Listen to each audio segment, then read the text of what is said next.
Okay guys, so video kali ni aku nak cerita kat korang apa parts-parts yang common untuk fail kereta-kereta konti. Okay, so mostly barang-barang kereta konti ni kalau nak tahu dia banyak pakai plastik, pakai fiber. Aku tak tahu kenapa, mungkin sebab dia nak ringan kot. Ni contoh dia. Ni connector air. So kalau connector air korang dah bertukar colour macam gini, better korang tukar. Kalau tak, dia akan jadi macam gini, reput dan patah. Okay, untuk kereta konti ni korang dah tahu dia banyak pakai hose vacuum yang jadi keras macam gini. Keras-keras macam ni, nampak ni, keras. Ni semua boleh reput and dia boleh pecah and boleh bocor angin. Kalau kita korang pergi check, mesti ada benda-benda hole macam ni and diorang selalu reput and senang pecah kalau kita usik. Cerita bab reput ni, ini yang paling common. Alright, kadang-kadang tak tahu lah salah technician ke salah apa ke, tapi barang ni kau tengok ni, ignition coil punya soket ni, ini selalu dia reput. Tak usik, okey. Usik, pecah. Sebab apa?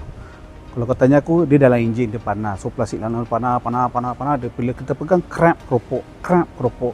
So owner kena tabah Okey, barang ni aku nak cerita yang last ni, mostly kereta pakai dry clutch 1.4, 1.2, 1.8. Nak tahu barang apa? Ni dia. Gear lever boost ni guys.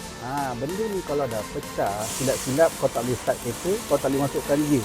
Tersidai tepi jalan sebab benda tu. Pedih. Okey, ni aku bagi extra kat korang. Ni speed sensor. Benda ni pun rajin juga kena kat kereta Volkswagen dan Audi. Aku pelik lah Jerman ni buat kereta.